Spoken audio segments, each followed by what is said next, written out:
Oke, shalom anak-anak. Bagaimana kabar anak-anak hari ini? Miss Lina berharap anak-anak dan keluarga tetap dalam keadaan yang sehat, kuat, dan selalu diberkati oleh Tuhan. Anak-anak, sebelum kita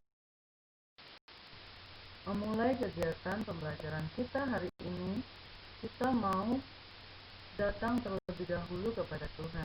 Kita mau berdoa, kita meminta pertolongan dari Tuhan, minta hikmat dari Tuhan, agar apa yang akan kita pelajari hari ini dapat kita mengerti dan dapat kita pahami dengan baik. Mari anak-anak, kita mau berdoa. Nanti Miss Lina yang akan pimpin di dalam doa.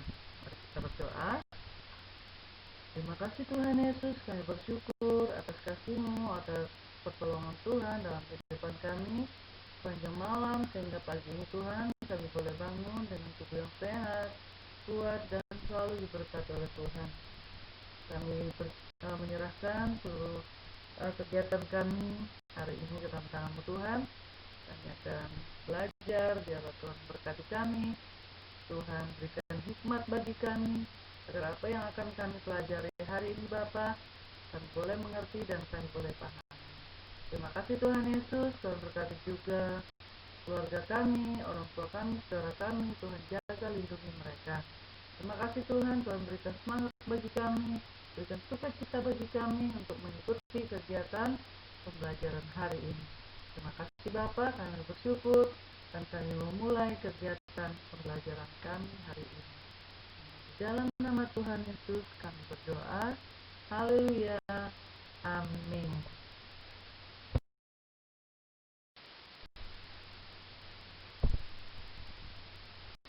Nah, anak-anak, judul materi kita hari ini, kita masih belajar tentang Aku Berubah.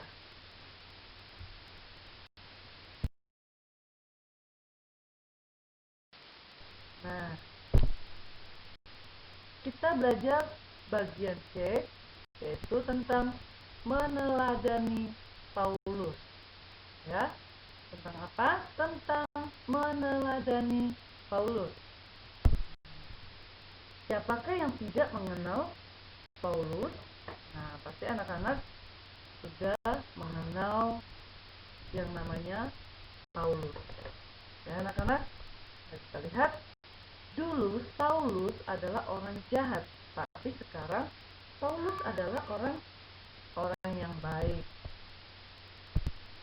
Nah, sebelum mengganti namanya menjadi Paulus, ia sering dikenal menjadi Saulus. Ia adalah seorang Yahudi yang sangat fanatik dan sangat membenci orang Kristen.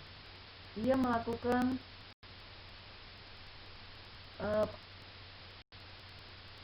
pengejaran dan penganiayaan kepada pengikut Kristus. Dalam kehidupan lamanya itu, ia merasa bahwa tidak berdosa meski menganiaya orang Kristen. Karena menurut pemahamannya pada waktu itu, ia menjalankan Taurat Tuhan.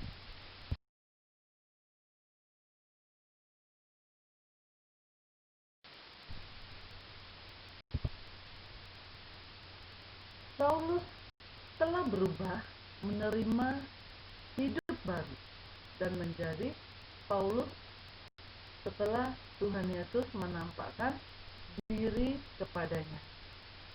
Saulus yang berdosa itu telah menerima anugerah keselamatan dari Tuhan Yesus, dan ia benar-benar berubah.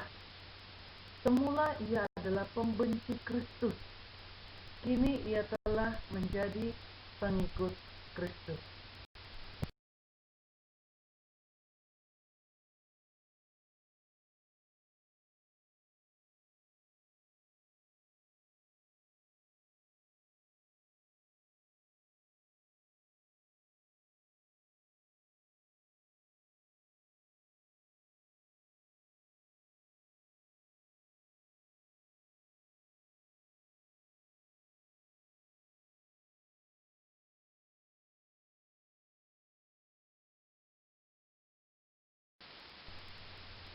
Nah, Paulus memberitakan kebenaran di berbagai tempat.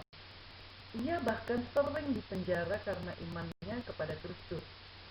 Meski demikian, ia tidak pernah menyerah pada imannya. Iman dan kasihnya kepada Tuhan justru semakin kuat dan bertambah.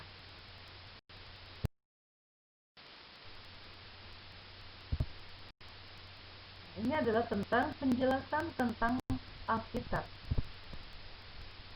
2 Tawarik pasal 29 ayat 3 sampai ayat yang ke-36.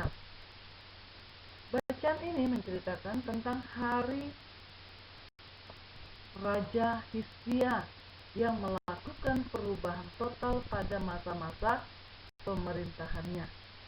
Sebelum Yerusalem di bawah pimpinan Hizkia, raja-raja dahulunya melakukan kekejian di mata Tuhan.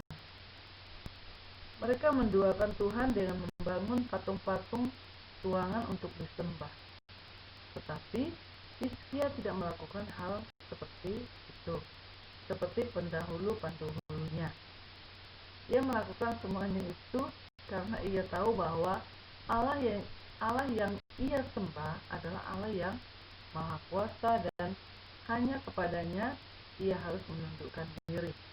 Hingga akhirnya Hizkia dikenal sebagai raja yang berhasil.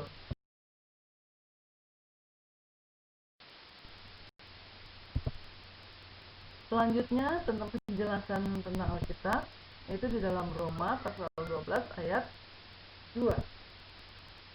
Nah, bacaan ini merupakan pengalaman kalimat dari surat Rasul Paulus kepada jemaat di Roma. Rasul Paulus ingin mengingatkan jemaat di Roma agar mau mengubah hidup mereka menurut hikmat dan akal budi yang telah diperbaharui dalam Tuhan Yesus Kristus. Rasul Paulus meminta mereka agar mereka tidak lagi menjadi sama dengan dunia yang sangat tercemar oleh dosa. Tidak boleh mengambil tempat dalam kehidupan umat yang telah diselamatkan oleh Tuhan Yesus.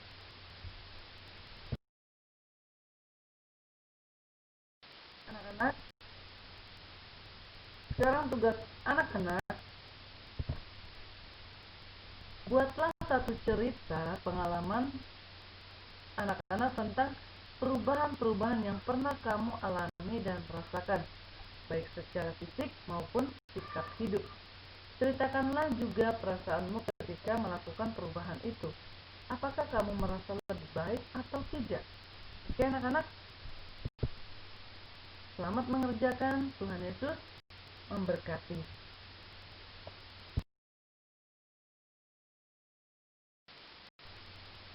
Sekarang kita mau berdoa. Kita mau bersyukur kepada Tuhan karena Tuhan sudah menolong kita dan memimpin selama kita mengikuti kegiatan pembelajaran hari ini. Oleh anak-anak, kita mau berdoa. Nanti Mutiara yang akan pimpin di dalam doa. Kita berdoa. Terima kasih Tuhan, kami bersyukur karena Tuhan sangat baik bagi kami.